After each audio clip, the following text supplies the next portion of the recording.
children to the UK. In December, the Home Office was understood to be reviewing the decision to remove Prince Harry.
Crowds gathered in front of Buckingham Palace. leaving to fly past a lone Lancaster bomber. All senior royals were in attendance on the balcony. The Red Arrows finished with their usual flourish, a familiar sight. The nation's gaze, once again, focused on this famous family. Every time you put food in your mouth, you set your body's defenses onto high alert. And anything that makes it past those defenses is entering a biological food processor. Will you stop that? Now, this happens every time you eat. And normally, you don't even think about it. But that changes tonight because... First indeed. Hello, Natok. Merry Christmas morning. It is 7:01 here in Glasgow. Welcome, welcome. This is the Royal Institute Christmas lectures. They do them every Christmas on Christmas Eve and Boxing Day. I can't remember what one this is. This is one of the Van Tulken twins. Oh, that's bastard and clever, that. I need time stuff and I don't want my watch. Tonight, we're heading down the tube.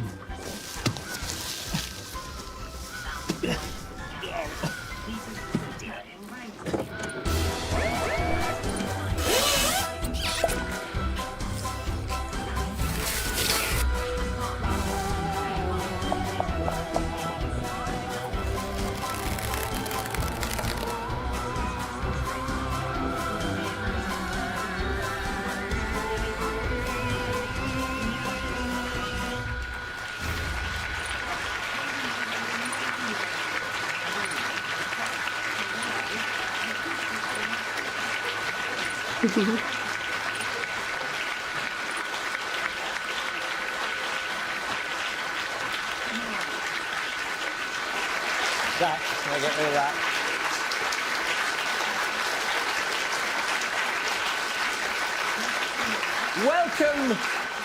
Welcome to the Christmas lectures from the Royal Institution supported by CGI.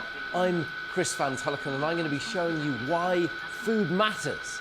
It matters because it's what we build ourselves from and it matters as our fuel. But I'm also going to be demonstrating how when one ape started to process food outside its body, it changed everything from our anatomy and physiology to our culture and everything about the surface of planet Earth as well.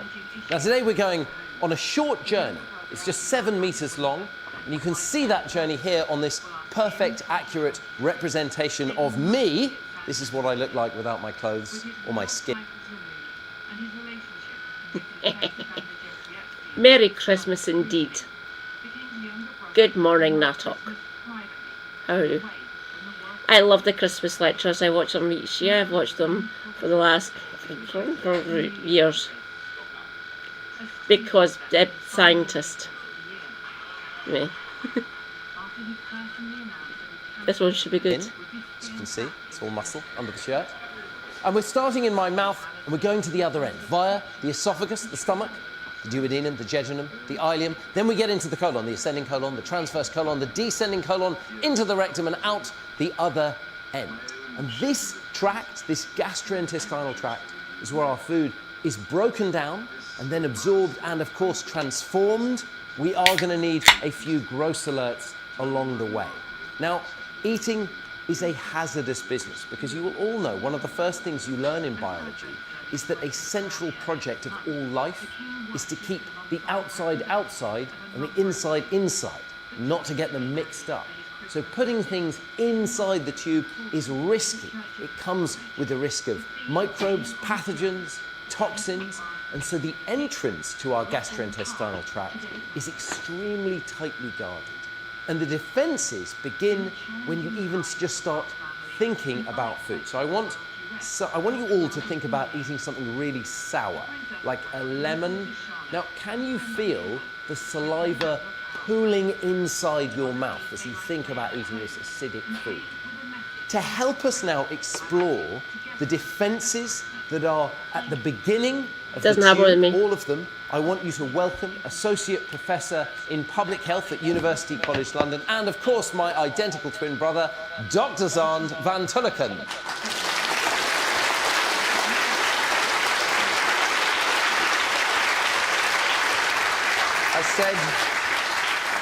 I said to come dressed as a lemon. Can we? That's all they had. Can we start by having a look in your mouth using the special rhinolaryngoscope that you're skilled at using? Now, provided you have at least 6 years of postgraduate medical training and a rhinolaryngoscope, you can do it at home. Now, what Zand is going to do, Zand, can you just demonstrate? I'm going to hold this here, trying not to touch the end. Endoscopes, of which this is one, are fibre optic cameras that are going to use it. Pooling inside your mouth as you think about eating this acidic food. Something really sour, like a lemon. Now, can you feel the saliva pooling inside your mouth as you think about eating this acidic food? To help us now explore the defences that are at the beginning of the tube, all of them, I want you to welcome Associate Professor in Public Health at University College London, and of course my identical twin brother, Dr. Zand van Tulleken.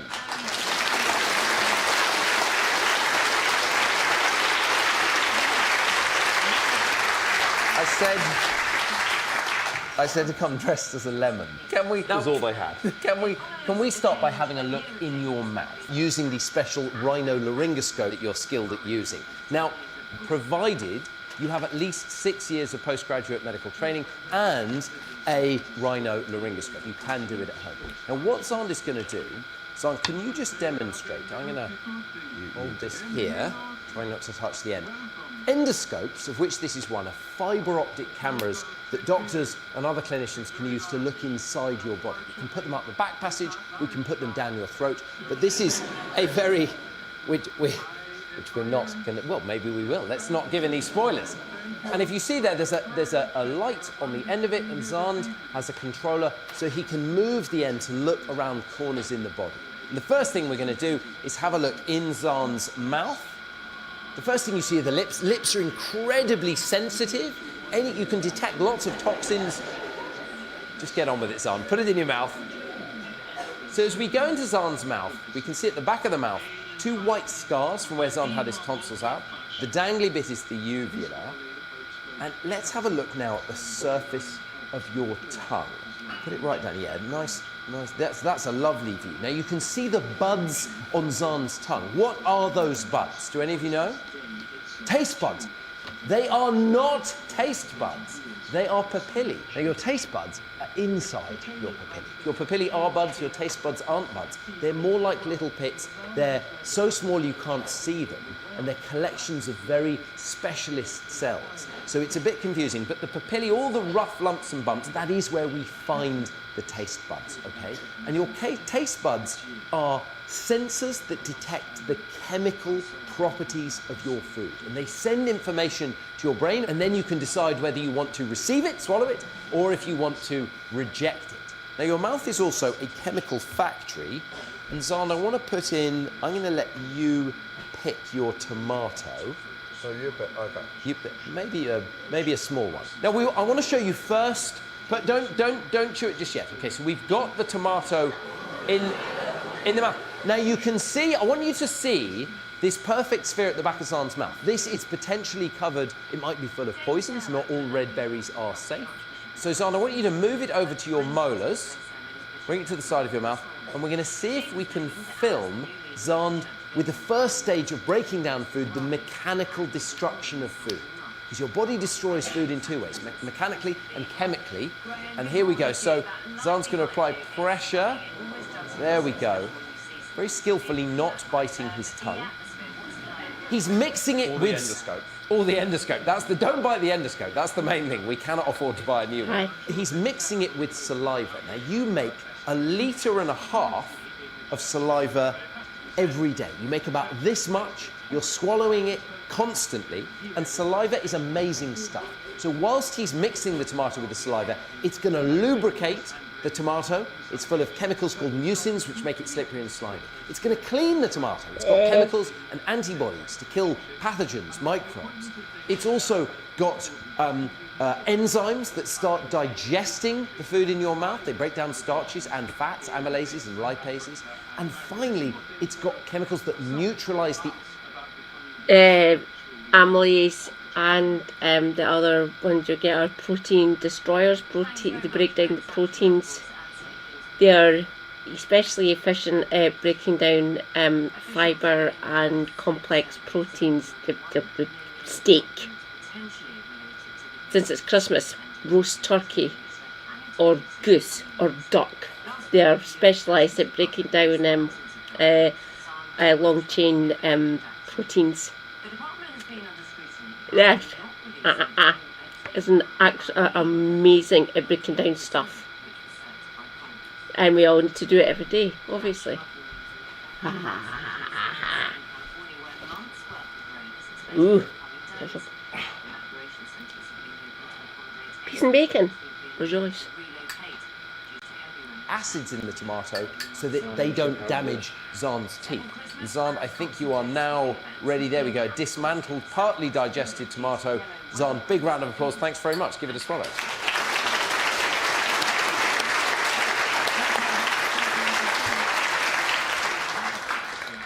So salivation is just one of the responses that our bodies make in order to prepare us to receive food. There are all kinds of other physiological changes that happen when you smell food, you think about food, you see food, or you interact with food in any way.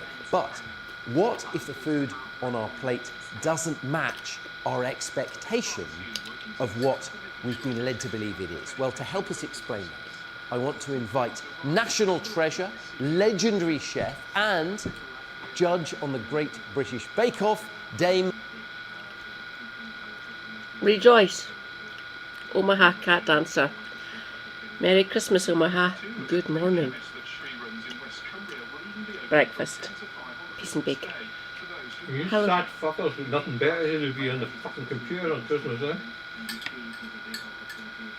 Have you taken a look at what's on the telly today? Well, how about cleaning the house? Make prepping dinner. Already done it. Thank you. Super Happy is too efficient for his own good at times. I should know. I love him. Prue Leith. Are you there, Prue? How are you doing? This is very good because you've prepared us a bit of Christmas dinner. Christmas dinner and all the prep well, work Christmas. that happens. It's the Christmas lectures. This is turkey.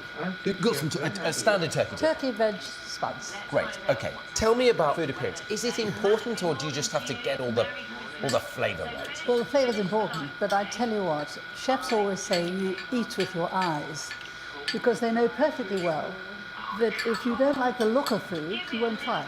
So I do think that chefs are, sometimes they're obsessed with the way food looks and they overdo it and forget that flavour actually matters more. You don't need to apologise, Omaha. Honestly. Thank you for being here.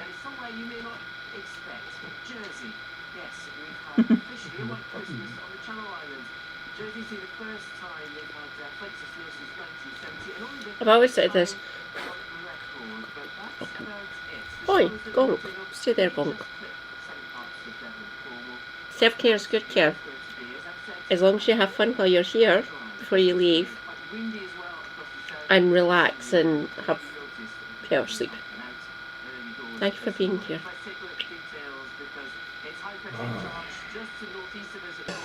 But we have to get past that. Probably the first line of defence is smell, and the second is going to be sight. Absolutely. You've got to get past Absolutely. these defences at the entrance to the tube. Okay, shall I reveal? This is One. a sort of Okay. classic turkey dinner. And We you've need got a- some we need gravy? a bit of You're gravy gonna put a on splash it. of We gravy need on it? gravy on it. We have a bit of gravy on it. Now, can I get a volunteer? I'm going to take you just because you're on the end. Come on down. What's your name? Zavi. Come on down, Zavi. Big round of applause for Zavi. Come in the middle. Zavi, are you up for trying a bit of Prue Leith Christmas dinner? Yes, definitely. Brilliant stuff. Okay, actually, we're going to get Zavi to try this one. Is that right? Yeah, Prue? this one, yes. This one I've doctored a bit. You've doctored a little bit. Yeah, Okay. doctored a bit. Zavi, this is the meal we want you to try or contemplate trying. Okay? There we go. Now, a little bit of wincing from around the room. Doesn't look quite right, Prue, I've got to say. Well, Are these potatoes that are blood red? Yes, they're potatoes, and that's turkey, and that's carrots. The and black that's stuff is carrots. And the brown stuff is sprouts, and the bright green stuff is turkey. Okay, you like, Zavi, you like turkey? Yes. There you go, there's nothing for. Are you brave enough to try that? I would definitely want to eat. You'd rather eat that. Okay, why don't you try the green stuff anyway? So Zavi's a bit disgusted, but he is able to overcome that sense of disgust using other bits of his brain. Well, I think he is. Are you going to be able to do it? Go on. How is it? It's okay. Once you, what does it taste like? It tastes like turkey. Turkey and gravy. Right. Once you get past the eyes, the fact that Prue has coloured the turkey bright green is neither here nor there. But it really, really puts you off, doesn't it? Okay. Prue, do you want to do a bit of gravy on the veg and see if Zavi Yeah, wants I've got to a bit try of gravy on the veg. maybe a but sprout? I've got a bit more. I want you to taste. Can I just pick up this carrot and put it in your mouth? Would that be all right? Open wide. Excuse fingers.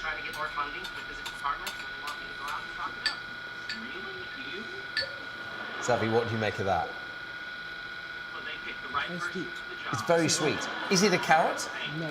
What is it, Prue? What have you done? It's cake. It's cake. Is it all cake? That's cake, and this is cake. Look. But the sprouts are cake too. Oh, they're very convincing. Can I try a Prue Leith cake sprout? Is it sprout flavoured? No. Very sweet. Well, let's cut one in half. I Okay. just want to have a look. Just want to show the camera how beautiful these are, the little leaves. If we cut them in half. Zavi, do you want half a sprout? The only slightly discomforting thing is that they are covered in savoury gravy, which is not really what you're expecting. And There you this go. sort of pink cake. So food exists on a knife edge between desire and disgust, and you can flick quite quickly between those two states. Prue and Zavi, thank you very much for being such a good sport. You can head back to your seat. So, tiny alterations in our ideas about food or in the food ourselves can shift them from being desirable to disgusting. So, we are going to investigate. Do we learn to be disgusted, or is it something that we're born with? And to help me with this, I've enlisted a real That both. I'll use myself and Super Hubby as an example. He is one of those fucking maniacs that likes cauliflower, especially cauliflower and cheese, for reasons. I'm not allowed cauliflower and cheese. He still does like it, but he doesn't eat it. Now, diet reasons. He's on the diet. I love broccoli. Darling, opinion on broccoli. Don't like chewing coppers. What he essentially is saying, it tastes like it tastes like a 2p piece or a 1p piece. It tastes like copper. It tastes metallic. It doesn't taste metallic for me because I'm anemic. I literally can't taste the metal part because of the reaction. Because I always need the metal. I always need the iron and the hemoglobin from a hemoglobin. Broccoli has never tasted metally to me at all. Both my sisters look at me weird because I love broccoli. And Mum's tried to explain that to the pair of them. The reason she can't taste it is because she's anemic. Look at the colour of her. I don't care. She still likes broccoli. See, some people with proper body chemistry balances don't like broccoli because it's over tipping them over the edge and giving them metallic poisoning, which is why they don't eat it. It's not giving me how do I combat that? Other than, I will repeat, no violence please, but some people do need it. And no blogs.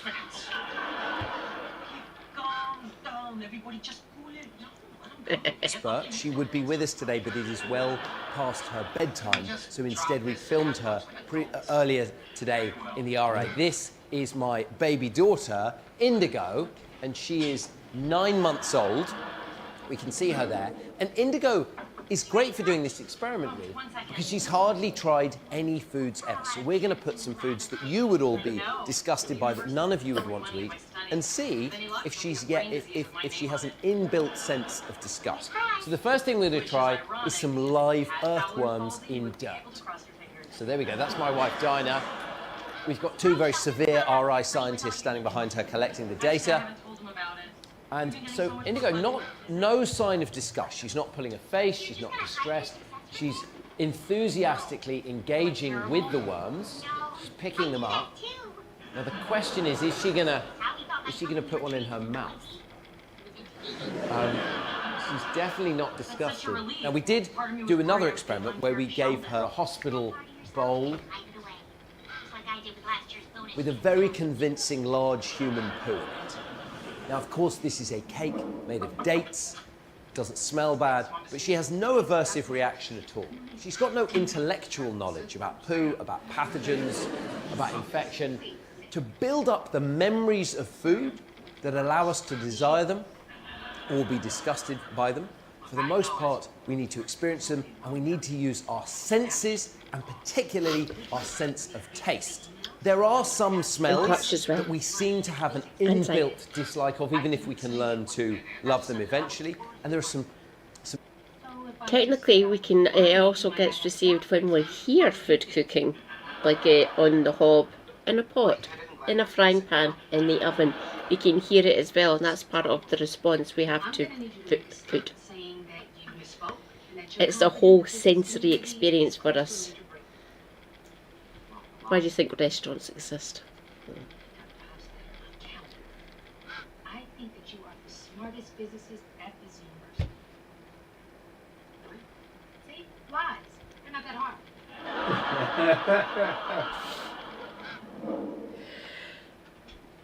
Not necessarily, but it kind of is true, Omaha. Kind of. Most of us are quite pale. Obviously, we are 96.7% white, Northern European. So lots of us look like this, like lighter coloured hair, blue eyes, pale skin. So we can get all the lovely melanin from the really strong sun in the north. We can talk about my day. You might have heard that because of fiery yellow orb, and we don't get it that much because we're not in the equator or any of the tropics, we need to be this pale so we can absorb all the things that are coming from fiery yellow orb whenever it appears, when it's not hidden by clouds. Every day, for 14 hours a day. He has been to places where they do actually get proper amounts of sunshine. Here, drink this. Kind of jealous of Super Hubby, really. That's why I brought the bottle. tastes that we don't like as well. So now, for the next demonstration, I want to have a volunteer with a sense of taste. There's a young person there in a blue top. Yes, you. Round of applause. Nice to give away. Now, what's your name? Abel. Abel. Great to meet you, Abel. Come here. Are you happy to try some stuff? We're going to go through the 5 tastes, okay? The 5 common tastes. There's no tricks here. I just want you to tell me what you're tasting. Okay, stick your tongue out. I'm going to put it carefully on your tongue. That's good. Don't let it fall on your top. How's that? Salty. Oh, it's very salty. Was that not too salty for you? Oh, no, not that salty. You didn't mind it. Okay, it's very interesting. People experience taste in very different ways. So for me, that was almost as salty as seawater. Even when I'm not drinking, but currently I'm still drinking. Yeah. What are you Even not when drinking? I'm not When you drinking. passed out from drinking. He is correct. I have passed out because I've drunk too much. Didn't get alcohol poisoning. I mostly don't get alcohol poisoning. Trust me, I've done it a few times to myself because it's like a numpty. But most of the time I just kind of get tired and I go and lie down and I get refreshed. I know you're mad, but I have to write a statement that says the physics community is close to a breakthrough. Even when I am not drinking, I kind of don't taste the salt. side effect of the medicines that I take for my autoimmune diseases, my autoimmune issues, really. So I taste everything first that he makes for me or I make for myself. Then I put in the salt because I can't taste it in the original recipe or whatever I've cooked. It's odd because of like your pot noodles, your bowls of like ramen that you just basically pour boiling water in and stir and leave to sit. I don't. Sometimes I don't actually taste the salt, even when I'm stone cold sober. Kind of worrying, really. You always taste salt, don't you, babe?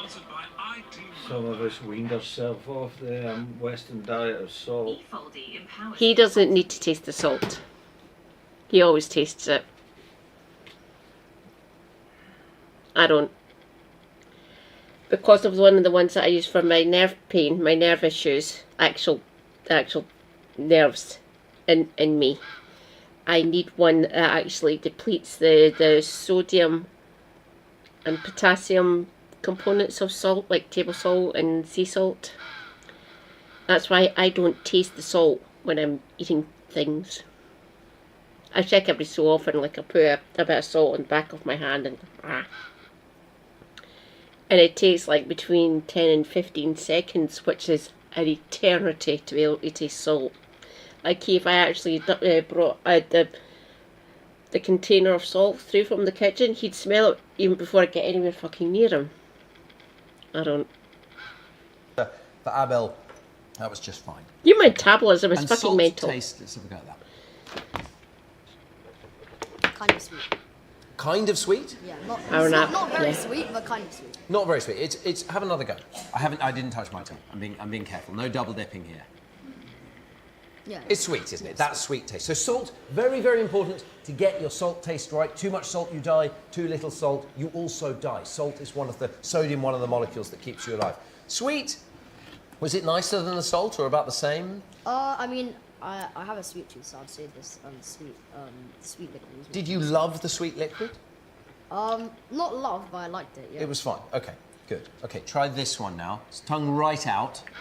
Okay, see what you make of this one. Lean back a bit. Open your mouth up. I'm gonna get it on your top. There you go. Yeah, What- that's How would you describe that? extremely sour. Sour. Very good. So do you know what sourness is? Uh, It's acidity. That's what you're measuring. You're checking the pH of a food. Now, almost all animals hate sourness, but humans are one of the few that like it, and it's probably because we need vitamin C.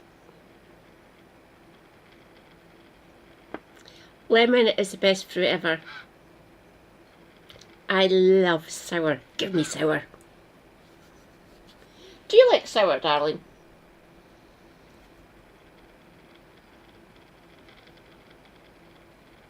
That was a rather quizzical look he gave me. Interesting.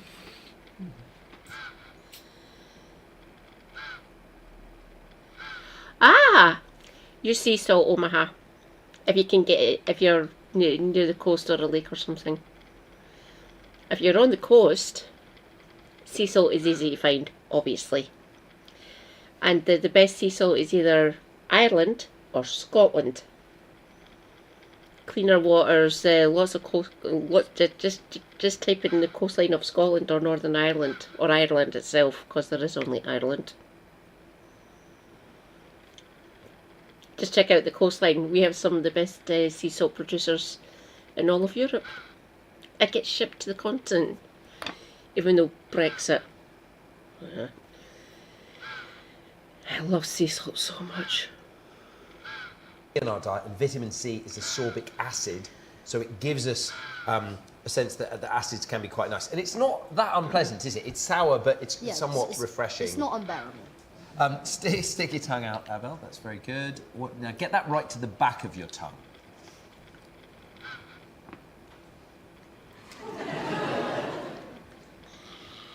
Now, how was that? Hold on, I feel like I better cool. have something. This is the one I was dodging. And particularly if you get it at the back of your mouth. It's very bad at the back of your mouth. Yeah. So this is denatonium benzoate. Okay, it's intensely bitter. It's probably the most bitter molecule known, and you can detect 5 molecules of this in 100 million other molecules, okay, in 100 million parts of water. You have a huge number of bitter receptors in your mouth. Toxins are classically bitter. Caffeine, quinine, lots of medicines, very, very bitter. So that's a line of defense, is the bitterness. Now this is the 5th one. We've done salt, sweet, sour, bitter. Do you know the 5th one? Umami? Umami, amazing.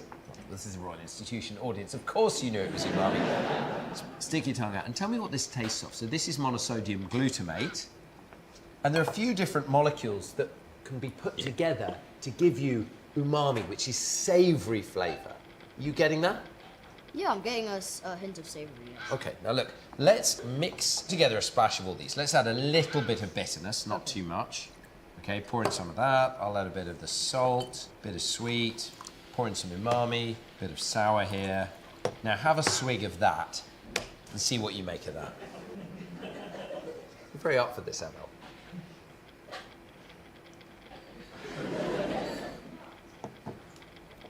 Is it nice? No, it tastes like vinegar. It just tastes sort of bad, doesn't it? People think there are maybe other tastes as well. So there might be an oily taste. You might be able to taste calcium. You might be able to taste some starches. So other tastes may emerge. But I can tell you what, Abel and I, we could stand here all evening fiddling around with this. We would never make anything delicious because something crucial is missing. And I'm going to do an experiment and show you what. But in the meantime, big round of applause for Abel. Great work.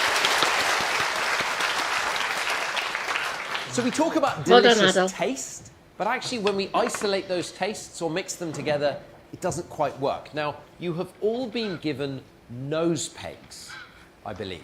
Could you now put on your nose pegs? Great work. Is it on tightly? These are professional grade nose pegs. Now, the demo team are going to hand out little beans. I would say I would stand up, or I would put my hand up and say, I don't need to put the nose pegs on. My taste buds and the interconnectivity of like my ENT area, so ears, nose, throat, it bit odd, damaged through years of using NSAIDs and anti-epileptics and strong opioids. And to begin with, my sense of taste has always been odd, as my middle sister says. She said, how do you like that stuff? Because it's delicious and I need it. But it tastes blah blah blah blah blah. Fair enough. Still going to eat it. My mum came into my defence one time, fucking years ago. Leave Katie alone. The reason she can taste blah blah blah and blah is because of her metabolism and the things that she needs to actually survive. That's why her taste buds and her sense of taste and smell and sight are a little bit different from you and so my middle sister, my younger sister. I'm the eldest. So, how would you describe your sense of taste, darling?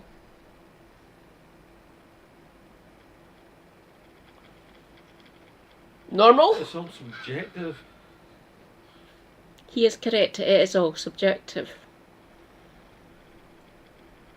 Hands up if you like sour, like lemon, lime, certain citrus fruits like pomelo and orange. I love sour, I love bitter as well.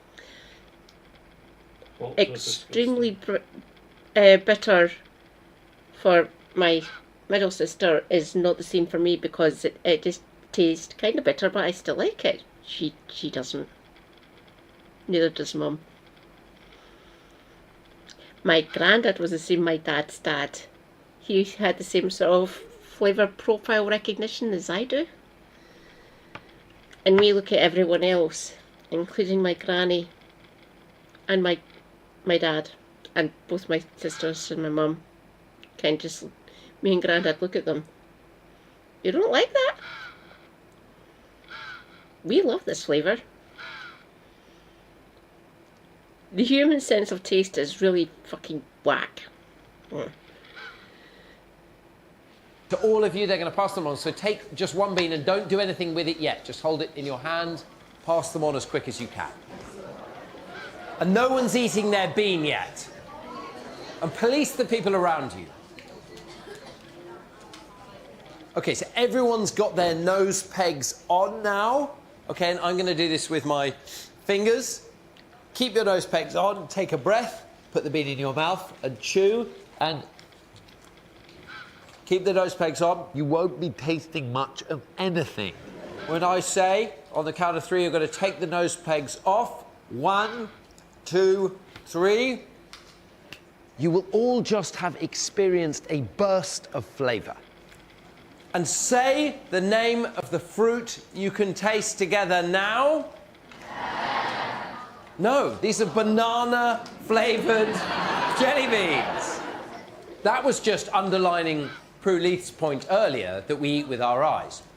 The point is, you all experienced a burst of taste when you took the nose pegs off, didn't you? There was a change in the room. So what was going on? Taste, in simple scientific terms, is what happens in your mouth. When you took the nose peg off, what you experienced was flavour. And flavour, that banana flavour that you all thought was pear, the banana flavour is smell. But where exactly are you smelling it? Are molecules coming out your mouth and going up your nose? To show you, can we bring back on Associate Professor of Public Health at University College London and my twin brother, Dr. Zahn.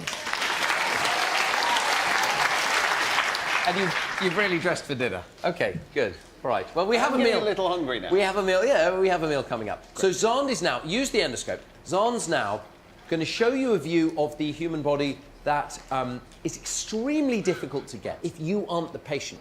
In order to understand what we're looking at, to show you the anatomy, I have here a real human skull. This is a skull from someone who died more than 100 years ago. They were a woman. We don't know much else about them. But skulls like this are really, really important for medical training. So Phil, I'm going to come and stand with my back to you so I can show the screen. And what we're having a look at here is you can see the nose in the body. Your nose doesn't go up, it goes straight back into your face. Now, if I tilt the skull back and you look right up the nose, can you see up in there little holes in the bone at the very top of the nose? Those holes are in the cribriform plate, and they are where the olfactory nerves, the smelling nerves, come through the bone into the nose. And that is where the molecules from the banana-flavoured jelly bean were getting to.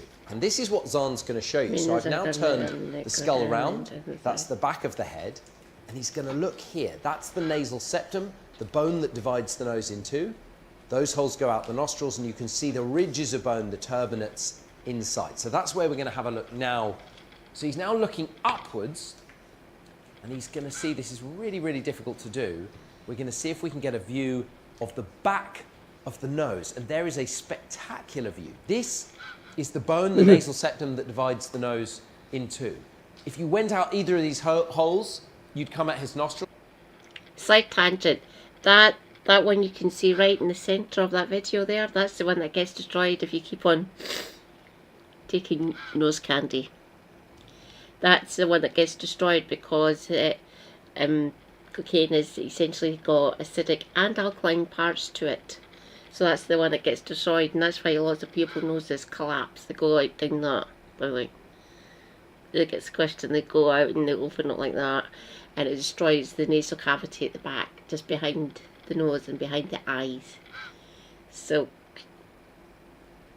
down here and up there to like over this way. So that's the one that gets destroyed when you take cocaine. There's a little nasal polyp there. Many of you will have these polyps, and they can cause problems. Zahn's already had one removed. They could have actually, and yeah. Just up here, that is where those smell molecules are going in order that they integrate with your taste. So human smell is amazingly sophisticated. Humans can tell the difference between is where those smell molecules are going in order that they integrate with.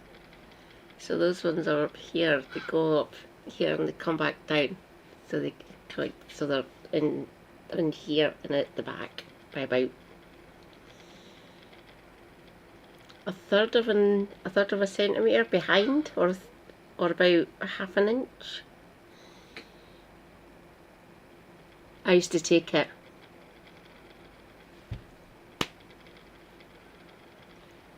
"25 years ago. I'm not on it anymore, don't worry. I haven't been on it for over 2 decades now, so don't worry. Daniela Westbrook is the most prevalent one I can think of. So that bit here and this bit here, hang on. This bit here, septum, and this bit here and up into the main nasal cavity, which is up here and here. They get destroyed as well, and so do the parts at the back here that go back down into the throat. Your taste. So human smell is amazingly sophisticated. Humans can tell the difference between 5, maybe 6 different tastes, but we can detect the difference between more than 1 trillion different smells, and we're very good at it. Zon, thank you. Citation needed. Good for you. Well done, Omaha. Good for you. Don't take it. Not worth it. There is a place for actually having a joint. I get that. It's good for me. It's good for my joints and stuff. Helps relieve my anxiety. Just a small amount of anxiety, obviously. Yeah. Our countries are kind of fucked. Taking hash or smoking cannabis doesn't destroy that bit. Kind of activates it and kind of dulls it at the same time. It's a bit weird. It's different for everyone. That's why we all have many varying degrees of high, essentially.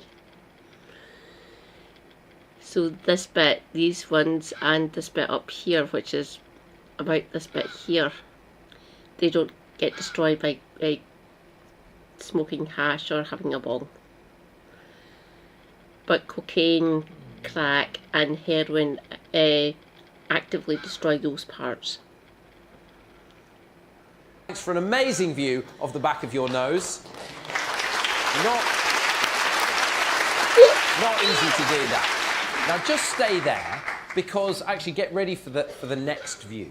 Because by the time that you've integrated all those the taste chemical information from your mouth with the resistance to chewing from your jaw muscles, the vibrations of crunch going through the bones of your jaws with the smell, you build up an incredibly complex picture of everything you put in your mouth. And some scientists call the whole thing flavour. So there is even a debate in science about whether we just mean, when we say flavour, do we mean the whole package of experience, or do we just mean the smell? Now, what we want to now see is we've arrived at the moment of swallowing, and Zand is going to now see if he can show us a live swallow. But to get this view, he's going to go down his nostril. Now, the entrance to the nostril is also guarded by hairs there, and Zand's going to very carefully go directly back into his head. Okay? So he's going to get to the back of his throat. This is the path. When you snort back snot, okay, this is the path that snot follows. So we're now going along the base of his right nostril. And it's very difficult, this. He's got to sort of slightly push it. We're now at the back of the throat. Now, that's a scar from when Zand had his tonsils, his adenoids out. And now Zand's going to look down his throat, and we're going to see if we can get a view. That's the back of the tongue, the furry back of the tongue there. And what we're looking at there, we've got a beautiful view of Zand's epiglottis there, and we're looking down his windpipe, his trachea. And those V-shaped folds of tissue there, those are the vocal cords. That's his larynx. So Zand, can you do a hum for us? She did indeed. And you can see he does a low hum. Do a high scum. Do a high hum. That's nice. And when you laugh, your vocal cords move in and out. Now, most of the time, of course, your vocal cords are apart. You spend most of your life breathing, not talking, laughing, or swallowing. But the thing you can't see here is the tube that the food must go down. It's folded flat and it's just back there. It's behind the trachea. And so when you swallow, the most important thing is we don't get food down into the lungs. And that's what the epiglottis is going to do. Zahn, thank you. That was a brilliant demonstration. Now, to understand just how hazardous swallowing is, I want to play a little game of Operation Epiglottis. Now, what the demo team have built here is a highly anatomically accurate model of Zahn's esophagus, trachea, and epiglottis. So this is Zahn's mouth, and you've got to imagine Zahn's throat here. So Zahn's sitting on the stairs. Zahn's facing this way, okay? The trachea is in front of the esophagus. So I need a volunteer to come and play a game of Operation Epiglottis. Just here, come on down. Come on here. Now, what was your name? Ethan. Ethan, here you are. Now, you are going to operate Zahn's epiglottis. Do you want to have a go? Just give it a pull. That's great. So you can see, you pull it this way, you block the trachea, and food can go down the esophagus. Release it, air can now go down the trachea. So we're going to play a game with 3 levels. Level 1 is just breathing and swallowing the odd bit of saliva. Okay, so we're going to breathe. So you want the air to go down the trachea, which it is doing very nicely. Okay? And once in a while, I'll get you to swallow a ball of saliva. Okay, so you ready? You want to send the saliva not into the lungs. Ready, Ethan? Okay, great. And the saliva's gone down into the stomach. Beautiful job. And now we're back to breathing. That can go down there. Now, Ethan, sometimes during a meal, we start breathing and talking and eating all at once. And sometimes we start laughing whilst we're eating. And well, Ethan, I've got to say, Ethan, you're very good at this. Hold on. Don't be too good at this. So sometimes, Ethan, we do a load of laughing and we actually open our esophagus, with oh, Ethan! It is now game over, Ethan, and it's going to be game over for Dr. Zahn pretty soon if we don't do something. Ethan, what do you want to do about the food trapped just above Dr. Zahn's vocal cords here? Cough. Brilliant. Yes. Could we have on? Let's bring on the cough device and see if we can make it cough.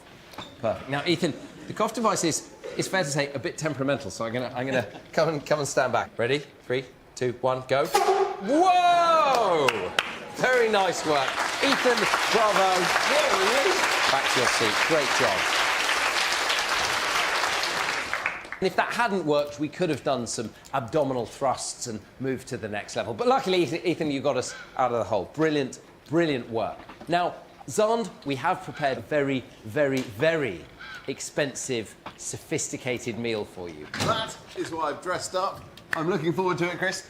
Is it lobster thermidor? Is it lobster thermidor with cheese and chocolate? It's more expensive than that, actually. This meal that we've prepared for Zahn would be many, many hundreds of pounds. And it is, I would suggest, the most sophisticated meal you could possibly eat. Zahn, what we have prepared is a capsule endoscope. Oh, wow. Now, Millie, thank you very much. In fact, I'll take the water. Now, Zahn, show everyone what this is. So these are endoscopes we talked about as those fibre optic cameras. This is an endoscope that's just a little capsule. And it's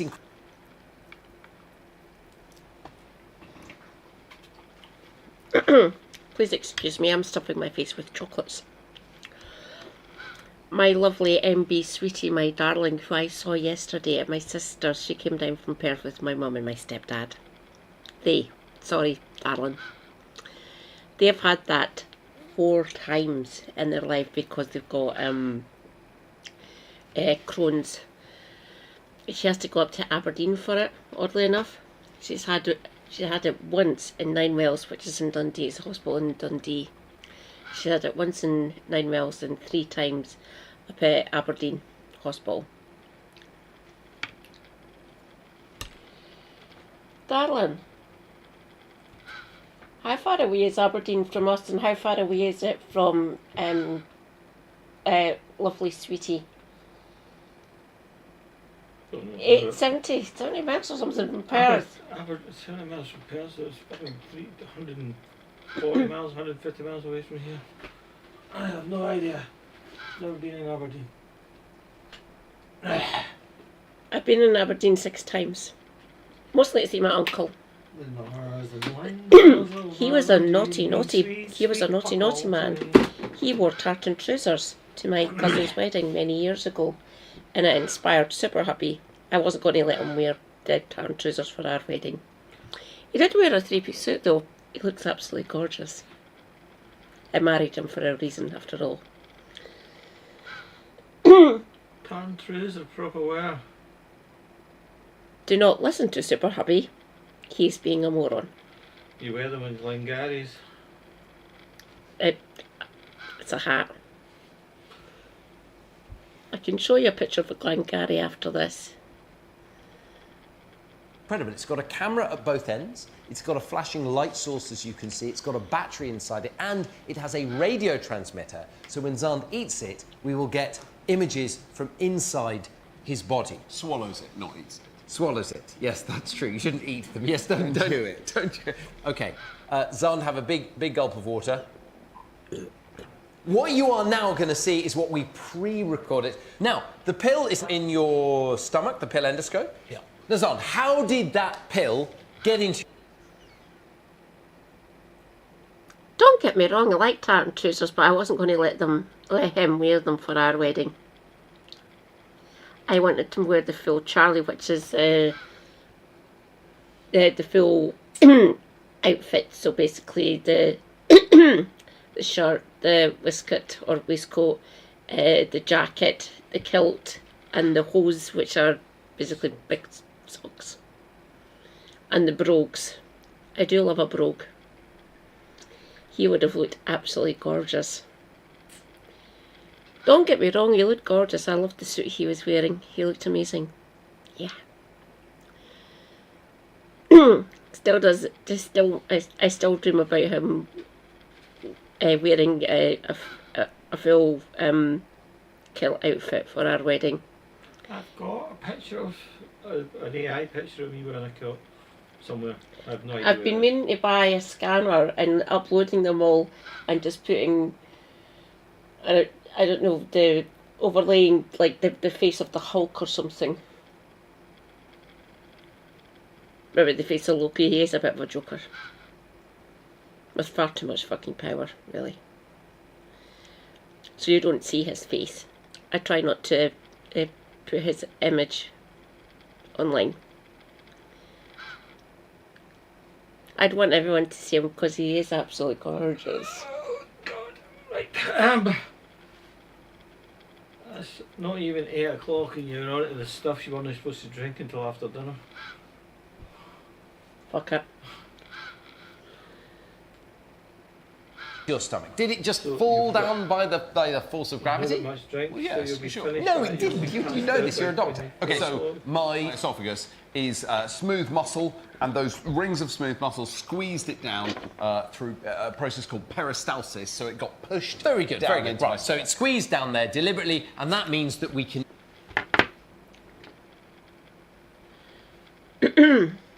Right. Fuck, I'll just use my hands. So right, there's the esophagus. Like that. And the muscles, like, one's open, one's closed.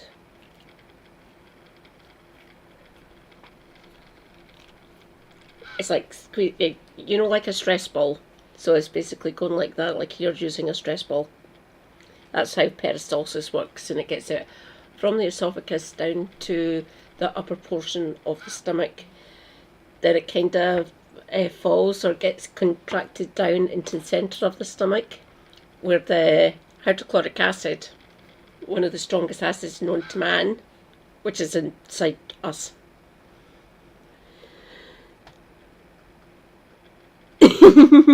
Correct, Omaha. Yeah. I think someone might need to go out and buy me more beer. It's You Christmas Day. There's nowhere home. The corner shop was open last year. I'll go and get it then. And you have money? I do indeed. I don't know if it's enough though.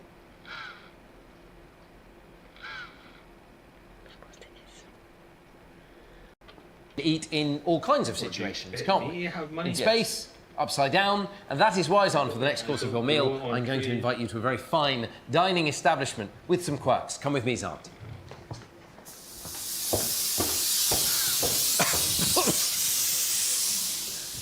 Zand, welcome to the Wheel of Doom. What? Why is it called the Wheel of Doom? I mean, it's the esophageal inversion device. I must stop calling it that. Now, stand on the the esophageal inversion device and strap yourself in.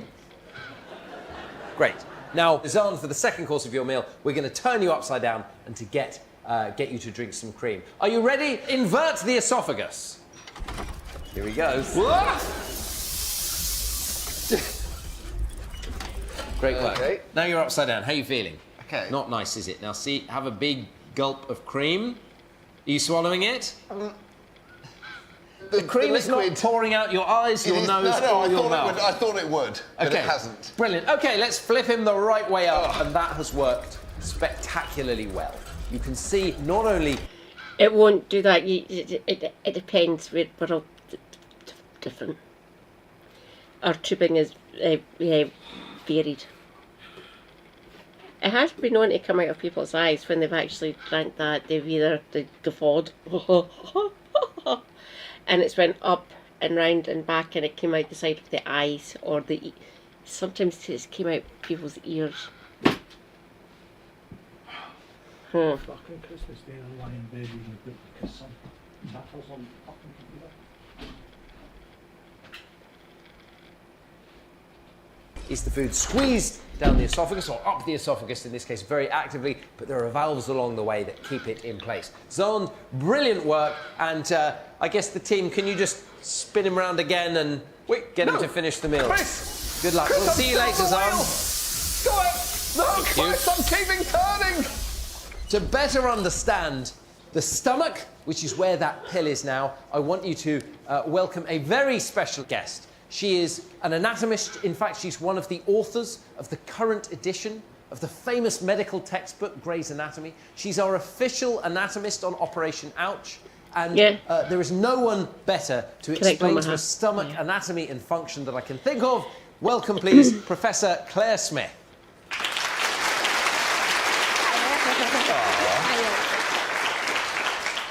Claire, you brought some stuff with you, haven't you? I have. So I've brought with me a pig stomach. Okay, so this is a pig stomach that we're going to look at, and what's important is we have to say this is not for the squeamish, and we're going to... Can we actually, on three, can we all do a gross alert? You ready? Everyone just shout gross alert. 1, 2, 3, gross alert! So if you don't like looking at bits of anatomy, then look away now. Okay, Claire, show us. So, by quirk of nature, human stomachs and pig stomachs are very similar, but pig stomachs are quite a bit bigger than ours, and it's folded in the same way, so it's in a C shape. Okay, can we pick it up? That's the esophagus. That's the esophagus. Yeah. And it goes into an area really close to the heart. So the stomach, when we talk about stomachs, we often think about, we sort of talk about the stomach and we mean the abdomen. The stomach, the organ, is near the heart? Yeah, so it's sitting just underneath your lower ribs, so just about here, and heading towards the middle of the body. And it's got this dome shape on the top called the fundus, and this is where air sits. So this is where burps come from. It's the burp factory? Yeah, it's burp factory. I love that, the fundus. Okay, Fundus. There you go. It was not me, it was my fundus. Then we have the main body of the stomach, and this is where the process of digestion is going to be happening. And then it leads into the gatekeeper of the stomach, the pylorus, which controls food going from the stomach into the small intestines. And that's a sphincter? Yes. A ring of muscle? Yeah. And that can clamp down tight, so the stomach can be a sort of sealed container? Yeah. Okay. What is the function of the stomach? Why don't we just have a tube going all the way through? So it's more than just a bag. It's got a special arrangement of muscle. Throughout the rest of the tube, you've got circular muscle and longitudinal muscle, which helps push the food along. And in the stomach, you've got this extra oblique layer, and that helps with the mixing. And I'm going to cut into it and have a look. So do look away now if you are squeamish. And all of the fibres of muscle run in different directions. And that really helps with the mixing of the contents. What we're going to see now just extend that down a little bit, is the lining of the stomach is thrown into lots of folds, and these folds are called rugae. And if I turn the stomach inside out a little bit, we can see those rugae really beautifully, and they're there to help increase the surface area. If we were to zoom in lots and lots onto the cells that we can see here, we would see cells that are making acid, we would see cells that are making enzymes, some that are making hormones, and some that are creating this mucus. So the stomach is storing food, and I always think of it as like cleaning food with the fairly strong acid that's in there. Yeah. Does it have any connections to the rest of the body? Is it more intelligent than just a sort of muscular bag? It is, and I thought you might ask that. So I've got another stomach. Here we go. Okay. I'm going to empty that one. So our stomach holds about 1.5 litres. It can be stretched more to be about 3 to 4 litres. So I've already made some vegetable soup, and I have already filled that into our stomach. Okay. If we want to lift the stomach out, we can see how big and how filled it is. So if you want to let me hold try that and there, and I'm keep going to that release the attached. clamps. Brilliant. And let's lift it up nice and high. So it is really, Amazing. really So we've got stretched huge and full. capacity. Yeah. So this is now filled with far more vegetable soup than any of us would ever drink. What happens when you put this amount of food or fluid in the stomach? If we have a look on the surface of the stomach, we can see these white and sometimes red wiggly lines. And these are the arteries, veins and nerves that supply the stomach. And one of the key things is these nerves are communicating from our brain and back up as well. So these are branches of a nerve called the vagus nerve, which starts in the brain, goes through our neck, through our thorax, and then goes to our stomach to tell our stomach to start those muscles moving and mixing. But when it gets really full, this nerve also says back up to the brain, I'm getting quite full. Okay, Please don't. so the vagus nerve, those of you doing biology or if you become healthcare professionals, is one of those sort of key nerves in the body that you have to learn about. Okay, and amazing to see it shown there. Claire? This is my area. This is I can give you fascinating stories, both the scientific based about how this, me specifically, but the human body in general, how it actually works. And this lovely doctor here, she's amazing, explains how it works. Yeah, we don't eat that much unless we've got Prader-Willi, which is enzyme deficiency, enzyme issue, and we never, there's no cut off, there's no switch, like a light switch. So when we get to a certain point, that the vagus nerve she was talking about and the actual mechanics of the stomach itself says, nope. Flip the switch off so we don't eat anymore. We are satiated, or we're in danger of actually choking or causing major disruption within the stomach or the lower intestine and further on through the GI tract, if you get my drift. So people with Prader-Willi syndrome don't have that switch. It stays on permanently, and they choke themselves, overproduction of the enzymes or hydrochloric acid, which we have within our stomach and our intestines, and it gets overwhelmed and the system, it shuts down even though the switch is still on. We still, which is deeply dangerous, and a lot of people, some of the patients who have been diagnosed with Prader-Willi have actually either choked or, not food poisoning, how do I describe this? Overproduction of stomach acid and enzymes that actually digest and break down the food before it goes through the intestines to get all the nutrients which are in the things that we eat or ingest. It's not good. When they've done autopsies of people who have actually died, who have been diagnosed with Prader-Willi, state of their stomach and their lower GI tract, like their intestines and their bowels and things, are just not pleasant is the best way I can describe it. To avoid TOS is just, nah. My main issue is because I can't chew my joint muscle here from my mouth, so here, that's where the hinge is essentially for the jaw. I can't chew properly. I overproduce like the amylase, the things are within my saliva, and things going down in my esophagus and down into the stomach and my part of my intestines. These things they get overproduced, especially the stomach acid. My stomach and my upper GI tract, upper intestine parts, essentially, are incredibly hostile. I lose a lot of the nutrients of the things I actually eat, including the chocolates that I'm currently munching on, or my toast, or my piece and bacon, or my roast turkey that we'll be having later on. I've got used to it now. Don't get me wrong, I want all the nutrients that I can get from everything that I actually eat. It's not going to happen though. Not much I can do about that. There's not much the doctors can do about it either.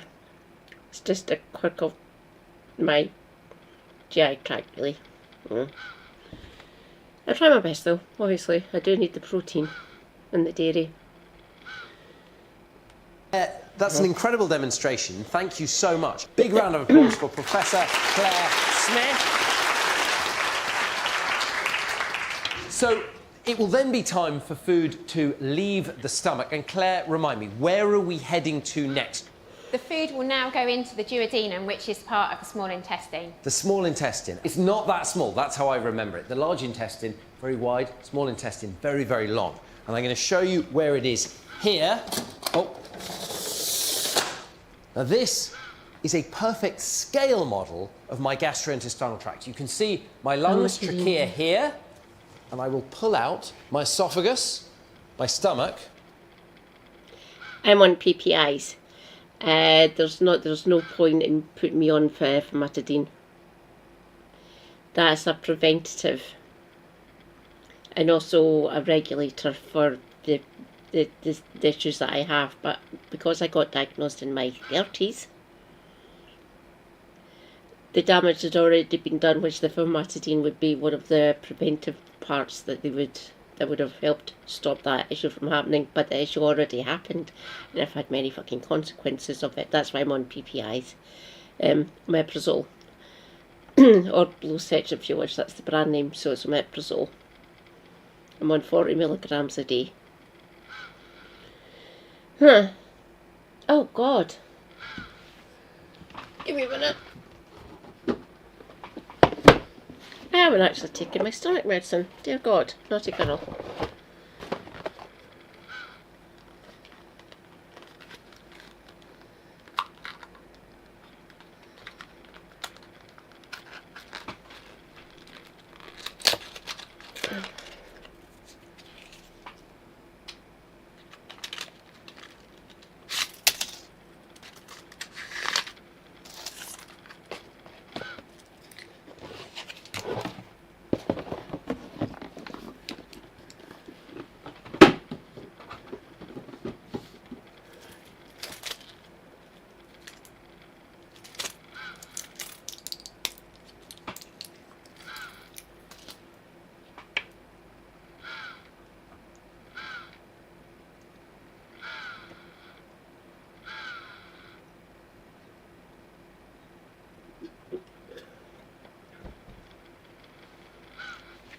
I'll be back momentarily.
Yeah, that is correct, Omaha. Yeah.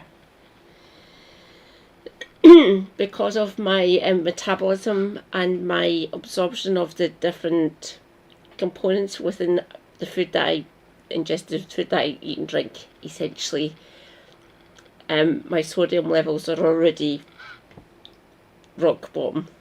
That's why it takes me a while to actually taste salt. I get the shot of bitter immediately, and it takes like 5 to 7 seconds for me to taste sweet. But with the salt one, it's 10 seconds plus, which is an eternity before I actually taste the sodium.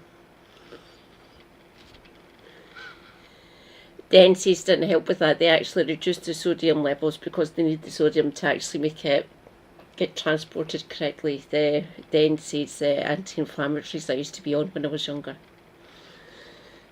That's why I don't taste the sodium. That's why I don't taste the salt. Pull the colon off. We're going to leave the pancreas behind. The liver's there. And we're going to pull off my small intestine. Now, Claire, do you mind just holding the esophagus? In fact, give it to maybe a young person there. Yeah. And I'm going to go across here, and I'm going to pass this back to you. Do you mind holding this is not the nicest bit. I'm not going to say it. Hold the distal end of the colon. There we go. Beautiful work. And what you can see here, this pink tube, starting at the pyloric sphincter and going all the way to the ileocecal junction where it goes into the colon, the large intestine. This is the small intestine. It's 5 meters of our 7-meter journey tonight. And the mechanical bit of digestion is done now. What's going to happen in here is chemical digestion. Powerful enzymes secreted by the gut and by the pancreas are released into here, and they start chemically breaking down the food. The folds that we have within our intestines, especially the small intestine, this one that you can see here, they get secreted. There's little tiny little pockets that line that, and that's why that's where the folds come into place. So they trap the food, whatever's being digested, whatever we swallow being broken down by chewing, the mechanical action.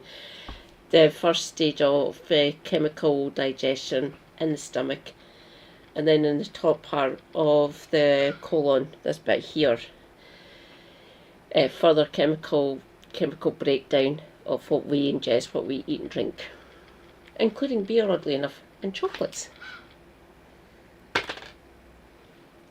So this is where the main part of the digestion and the absorption for the things that whatever we eat or drink, that's where they get absorbed. The folds come into place, so they're like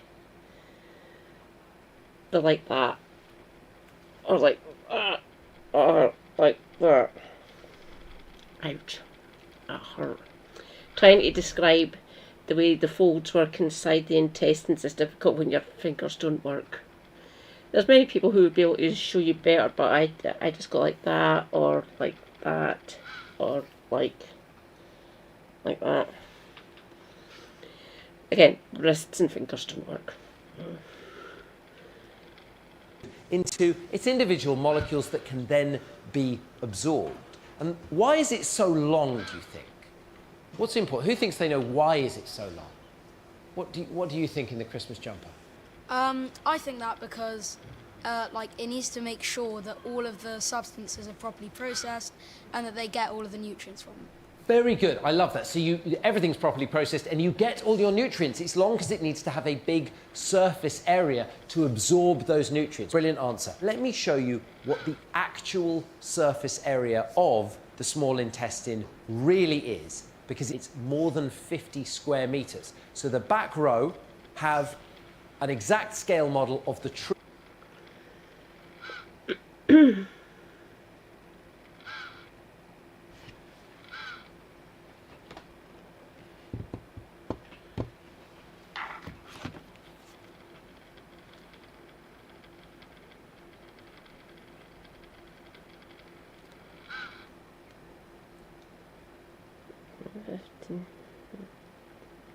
No. 0.68, isn't it?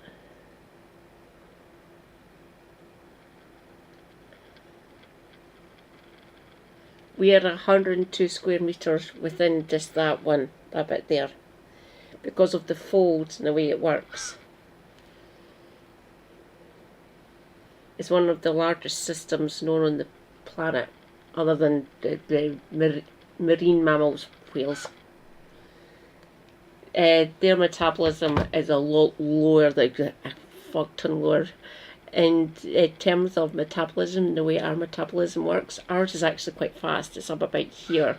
There's only a certain amount of mammals and amphibians who got higher metabolisms than us, but all your larger mammals, especially the ones in the seas and the oceans, their metabolism is like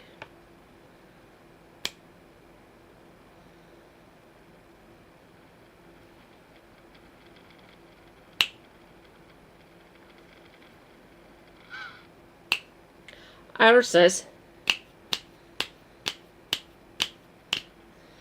because of the amount of energy, the food, the things that we need to eat, and the protein, the other nutrients that we get from things that we eat. It has to be quite fast. There's ones who are hell of a lot faster than ours.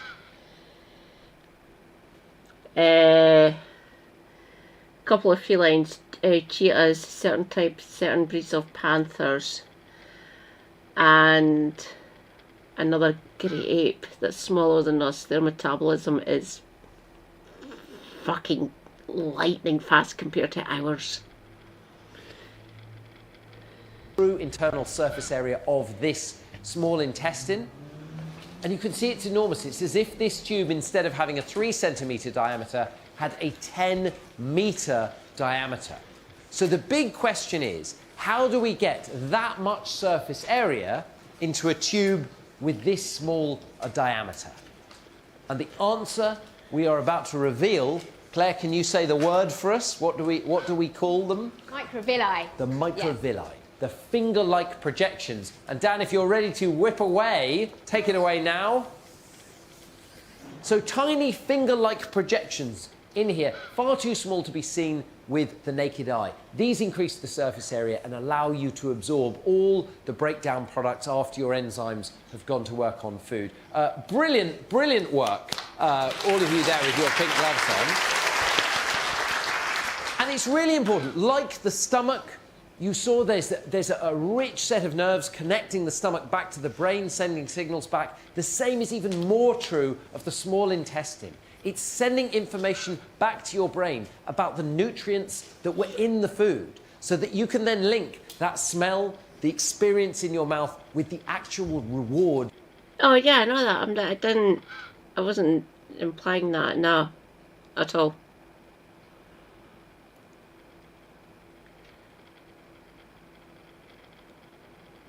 We're all disabled in our own unique ways, obviously. I know that. If that's how I was coming across, I'm sorry, Omaha. I didn't mean that. Generally, I didn't mean that. Yeah. I'm sorry if I've upset you. Sorry. You get from the food. Did it contain lots of useful sugars and fats and proteins? So information goes back, and it also says when you've had enough to eat. So fullness signals come from the small bowel. It's part of that sensory apparatus that helps you learn which foods you are disgusted by and which foods you desire. And by the time we get down here, almost all of the nutrients in food have been absorbed. The only thing you can't digest is the fibre in your food. And it's left here in a liquid slurry. There's hardly any nutrition left in it. It's just the fibre and a few digestive juices. And it's going to go into the colon. And here is the weird thing about fibre. As I say, we all know that fibre is good for us. Yes, we're constantly told to eat fibre. You don't produce an enzyme. Your bodies don't make an enzyme that can digest it. So in order to make use of it, we have to employ a few friends to give us a help. And those friends are some bugs that live in this bit of the colon. And in order to understand, I'll take that back from you, in order to understand just how those bugs work, I want to welcome an expert in our internal microbiome, an expert in microbiology. She's a medical doctor and an incredibly eminent scientist. Please welcome Professor Louise Kenny.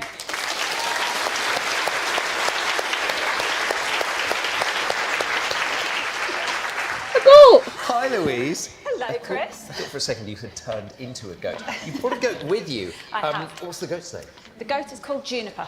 Juniper. Hi, Juniper. What are you up to? Do you want a bit? Well, let's give her a little bit of a bit scratch to eat. behind the ears. Do you want a beat? There you go. Do you want that? I think she No. might want.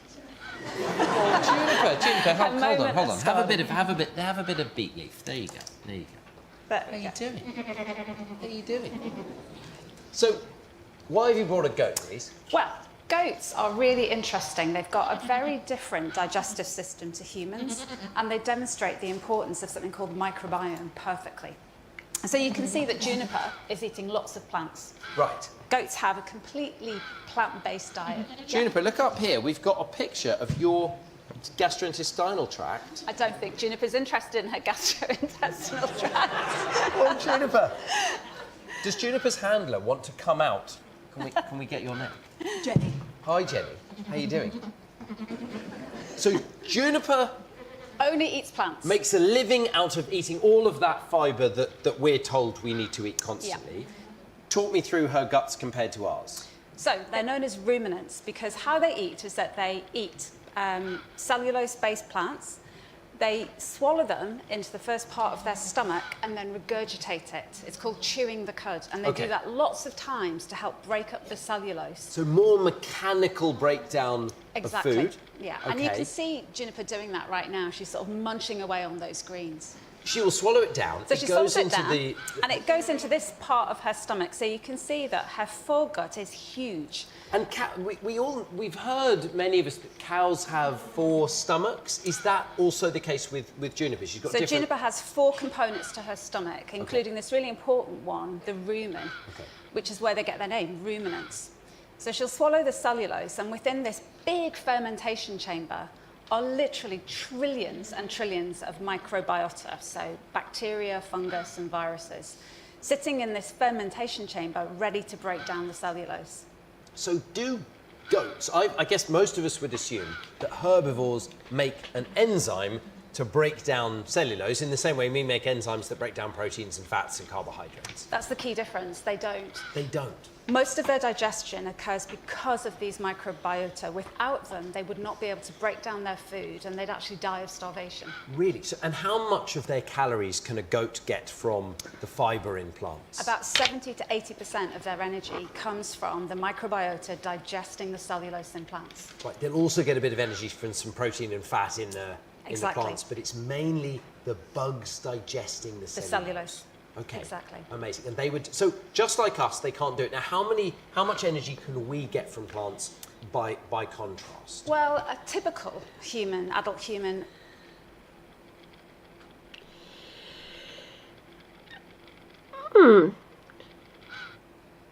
Might actually be better for the human, us. It might be good for human to actually have the same structure as ruminants, basically like goats, sheep, cow, certain types of deer.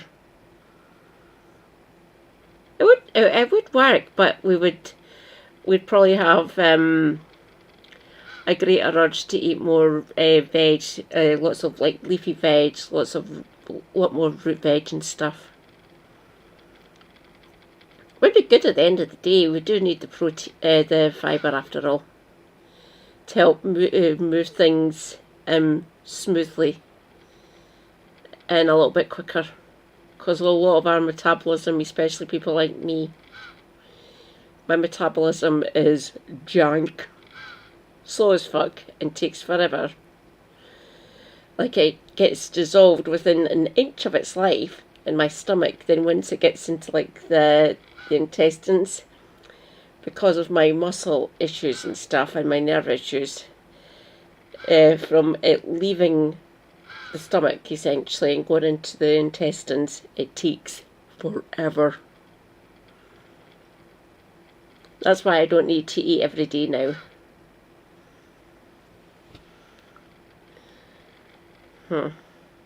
On a typical varied diet, we'll get about 10%, so it's a huge difference. Okay, so the bugs are doing the same basic function in Juniper and us? Exactly, just helping digest the food. It's just that in ruminants, they're mainly in the foregut, and in humans, they're mainly in the colon.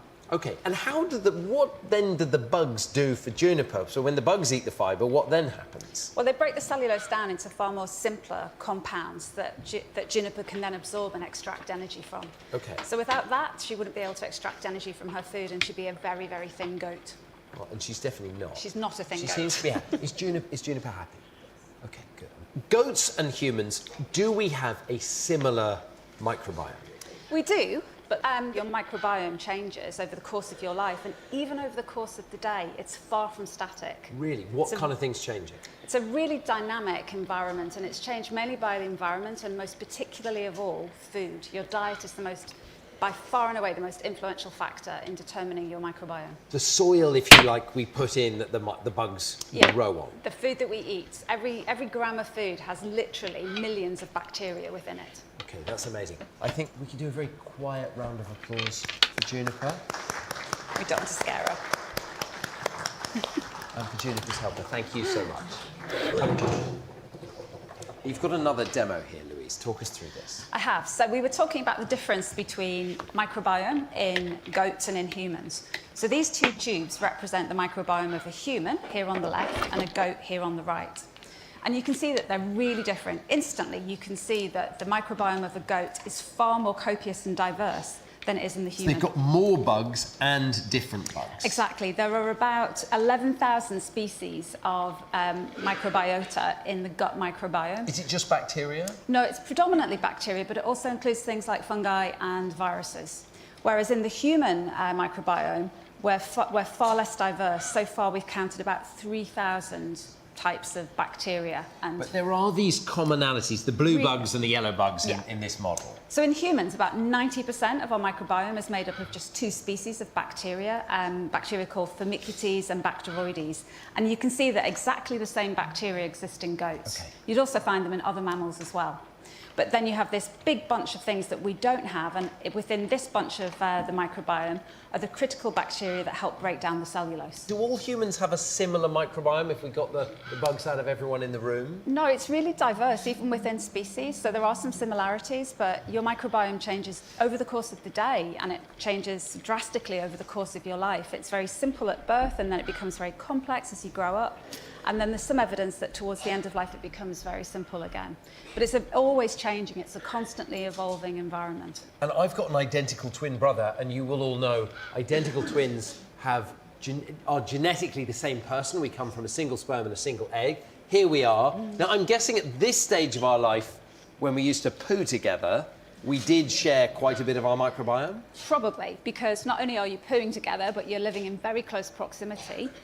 And you're almost certainly sharing meals. You will be eating exactly the same thing in the same environment. Right. So your microbiome at this stage is likely very similar. And these days, will Zan and I have the same microbiome? We haven't lived together for Despite the fact 20 that years. you're genetically identical, there's no chance that your microbiome will be the same anymore because you don't live in the same house, you don't share the same meals. Your microbiome will look far...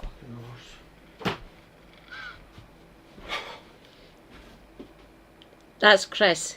It was Zand. It was his twin brother, who is somewhere just off stage. So that was his brother that wrote that book, not Chris, not the one we're seeing here. But yeah, yeah. They're incredibly similar and incredibly different. They've both got their areas of expertise. I love the brothers, they're amazing. They're quite good. Merry Christmas, Scribby. Rejoice, comrades. The resident philosopher is here. Hi, Scribby. More like your partners and your children, even your pets. Really? So my kids I get, because I think I can say, they're not here, but I think even my kids would admit, children broadly, younger than you, are not always the most hygienic. I mean, I know I swap microbiome with my kids because once every 6 months I get worm infections from them. So we must be eating a certain amount of feces. So So I get it with the kids, but what about the pets? Well, do you have a dog? No, we're a cat family through and through. We do not. Here we go. This is my cat, Winston, a long-haired Moggy. It's a very handsome cat. It's very likely that you and Winston have a codependent microbiome. You probably share elements of your microbiome with Winston. So that I don't understand, because cats kind of keep themselves to themselves. And he's my cat. My cat is not sleeping in bed with me. It's not like a dog. It's not licking my face. What else does it lick, though? Well, it spends a lot of time licking its own bum. Yes. And does it lick anything else? Well, I think we do have a video of Winston. Winston really likes... Winston will only drink from the kitchen tap. So now Louise has kind of pointed this out. I'm guessing it is possible that some bum bugs... It's not possible, it's almost a certainty. So if Winston was licking his bum and then has licked your tap, and then you've had a glass of water, you will have bugs that have come from Winston's bum. I'm going to get a second. I'm going to get a second tap. I mean, looking at this tap, it's not the cleanest tap anyway, is it? No. I think we're going to become a dog family from now on. And is that a bad thing, sharing a few bugs with our pets? No, not at all. There's a lot of evidence that if you have pets, you have a much more diverse microbiome. And everything we know about the microbiome, and we're still learning, there's still so much to this science we don't understand. But what we do think is that a very diverse microbiome is associated with robust health. If you want to keep your microbiome healthy, you just need to have a healthy diet. So lots of fresh fruit and vegetables, whether they're cooked or raw. Things like whole grains, pulses, lentils. Okay. A nice varied diet will result in a really varied microbiome. No need for any fancy tests. And anyway, there's a very simple, cheap and readily available way to tell whether your microbiome's healthy. Excuse me? Is farting a sign of good gut health? Absolutely. Really? Farts are normal and they're very healthy. OK, I'm absolutely delighted to hear that. Big round of applause for Louise Kenny. So, farts tell us a little bit about our bowel health, but it's also really important. I ordered a better processed. Sorry, Scribby. Nationalise your water service, please. Keir Starmer, can you hear me? I can't remember who's in charge of DEFRA. What Labour ghoul is in charge of DEFRA, do you know, Scribby? Some Labour Egypt, obviously. Yeah. But yeah, nationalise the water companies, please, and just tell them, no, we're not paying you for it, fuck off. Get wrecked. Goodbye. Rejoice. Sly Loris. Hi, Sly. Merry Christmas. Good morning. How are you? And to look at our poop, because our poop can tell us a lot about how healthy we are, and it is worth glancing at it once in a while. And to have a look at some more solid evidence, it is time to call on the variable poo machine. Big round of applause.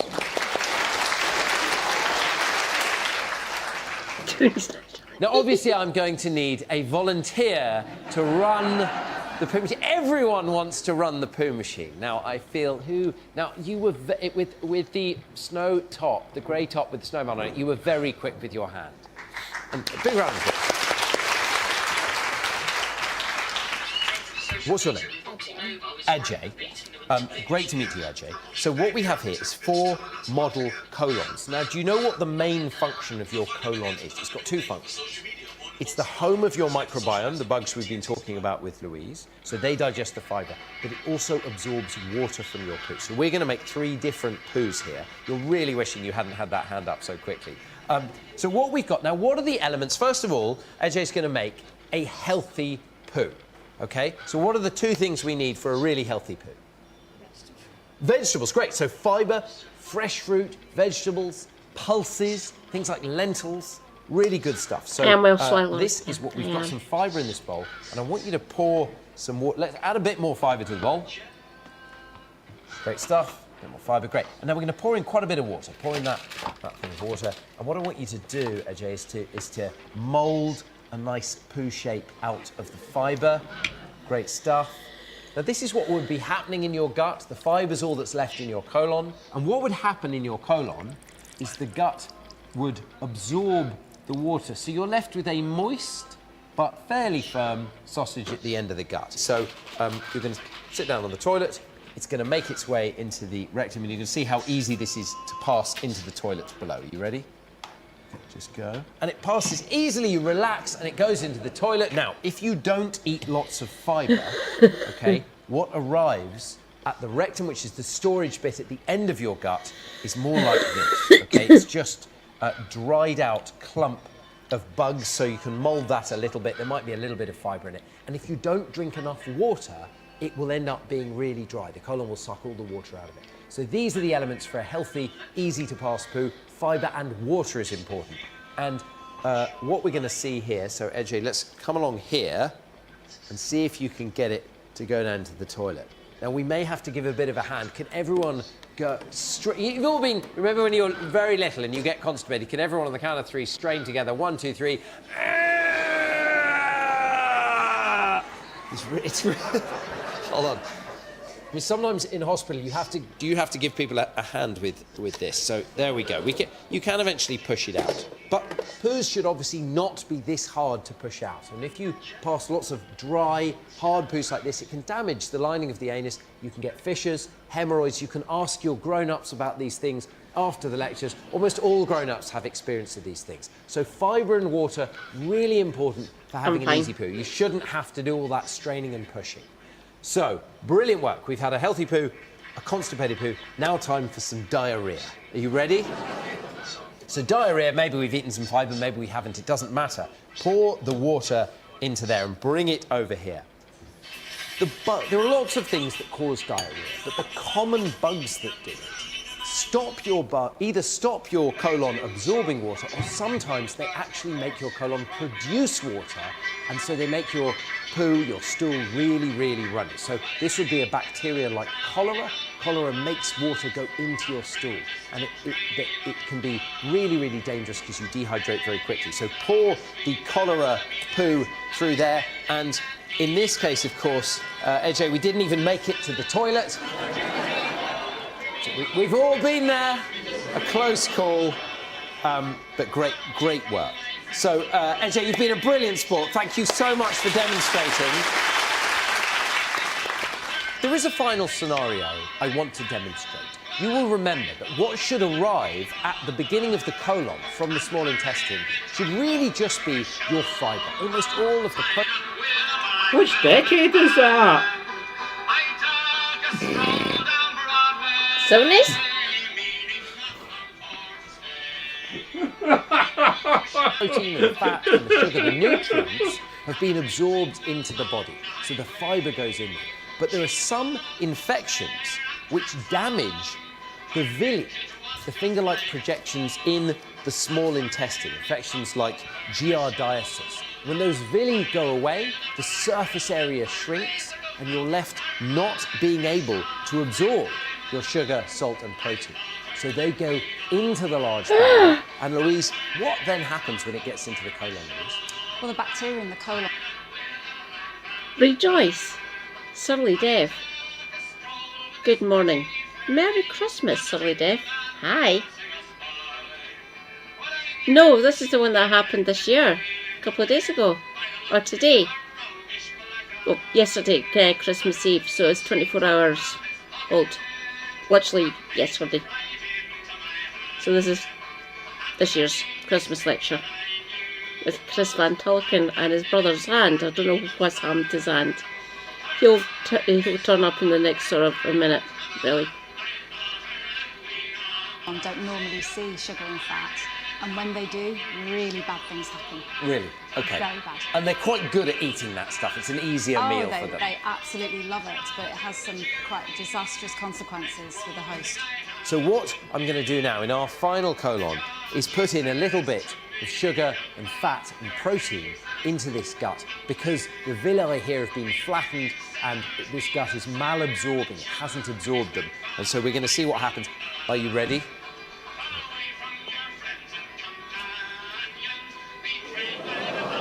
Oh! There we go. Yeah. And And that, and Louise will confirm this, that is why we call conditions like giardiasis two-bucket diseases, because you need a bucket at both ends to deal with them. Norovirus is another one. Now, that poo that you get when you're not absorbing your nutrients, it's foul and it floats because it's full of fat. And a healthy poo contains almost no real nutrients at all. Your gut, your digestive tract, is incredibly good at absorbing everything you need from your food. And what happens to those nutrients, their destiny, that is the subject of my next lecture. Thank you very much.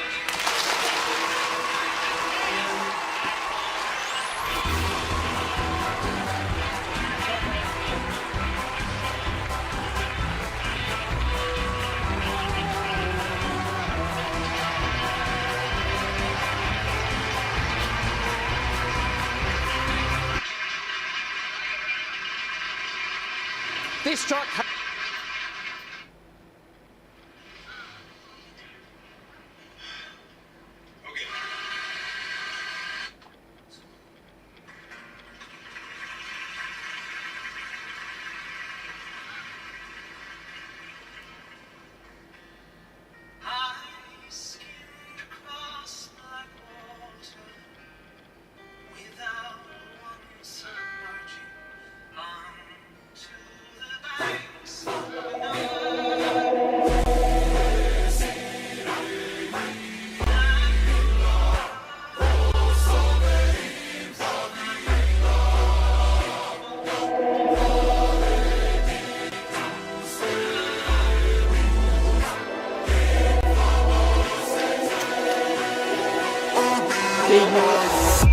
Keeping you in check, keeping you obsessed. Playing on repeat, without she in your head. Anytime it hurts, play another verse. I can be a sanctuary. No, I'm the only one right now. I won't love you more when it all burns down. More than power, more than gold.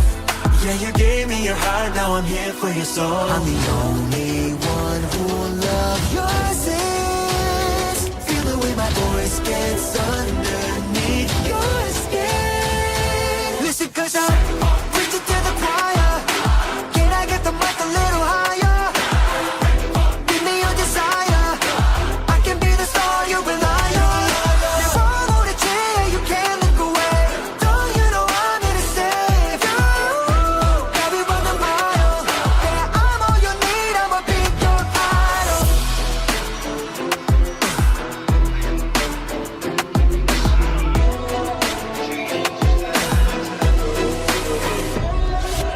Reaching on the fame, cancel what you, I'm your idol. Thank you for the pain, 'cause it got me going viral. Yeah, 나지 않는 fever, making you a believer. 나를 위해 넌 존재하는 idol. Don't let it show, keep it all inside. The pain and the shame, keep it out of sight. Your obsession feels like an agent. 이 순간, give me all your attention. You know I'm the only one who will love your sins. Feel the way my voice gets underneath your skin. Listen, 'cause I'm preaching to the choir. Can I get the mic a little higher? Give me your desire.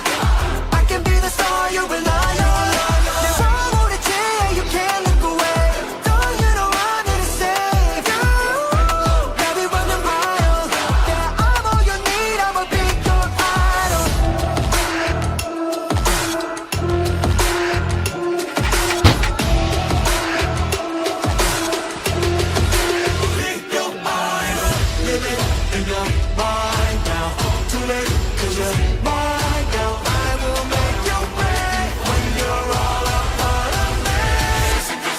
To the choir. Can I get the mic a little higher? Give me your desire. Watch me set your world on fire. Never hold a chair, you can't look away. No one is coming to save you. Now we're running wild. You're down on your knees, I'ma be your idol. Hi Omaha. Stay hydrated. Self-care is good care. Take your meds if you need to take any. Stay based. Free Palestine. Laugh at Tangerine Bobag. Good night, Omaha.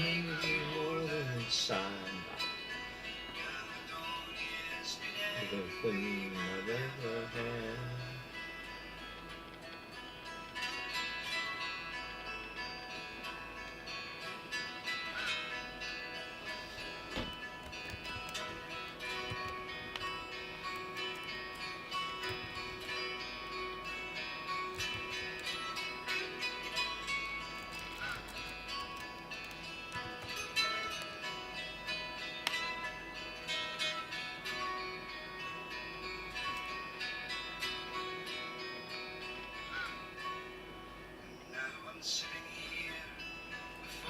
fire. The room on fire.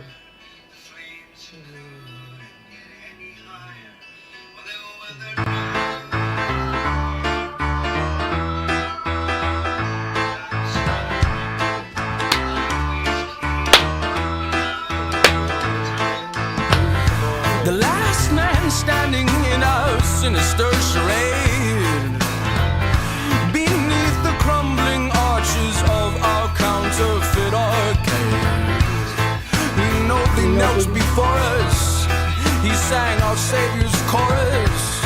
We left him spinning bloody plates upon his broken blade. But that's just the weight of the world. We do what we must to get by. That's just the weight of the world. The weak and the weary will never survive. That's just the weight of the world. We do what we must to stay alive. That's just the weight of the world. And we'll all be the weak and the weary sometime. One woman whistling a wounded lullaby and preaching pain to every unsuspecting passerby. We knew her well before this. She promised portraits of us. We cut her throat while she was waiting for the paint to dry. But that's just the weight of the world.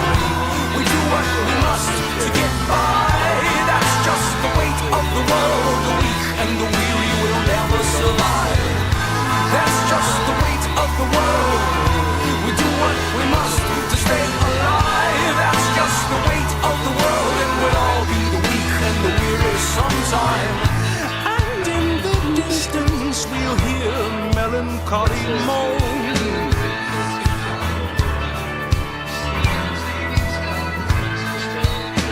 The long forgotten have a habit for collecting loans.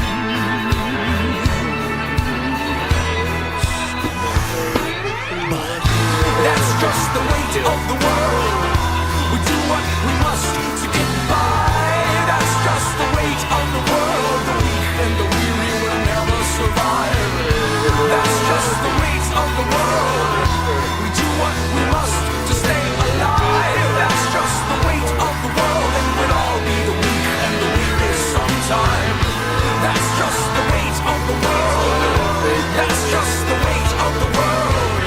That's just the weight of the world. The weak and the weary will never survive. That's just the weight of the world. That's just the weight of the world. That's just the weight of the world. And we'll all be the weak and the weary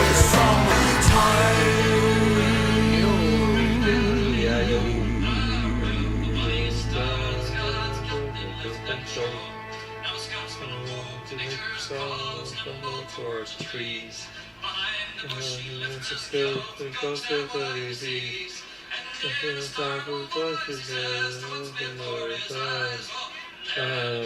Where you been? You won first prize. Where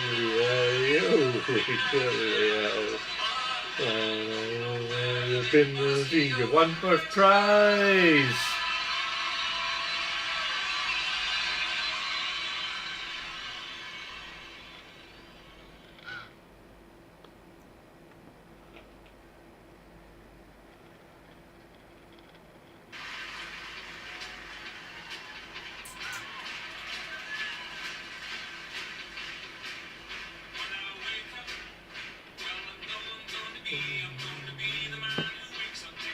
That's all a bit famous. That's part of me.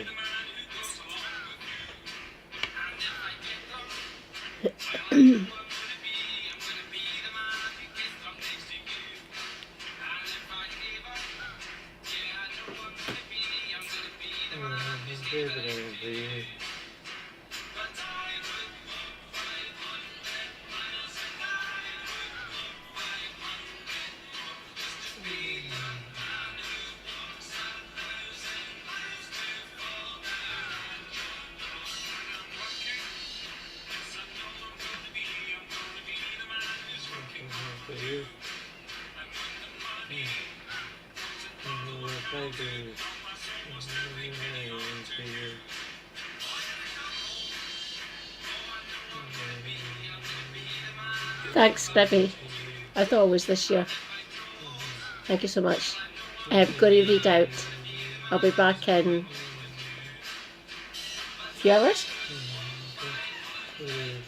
Let's go and say hi to Lenny, shall we?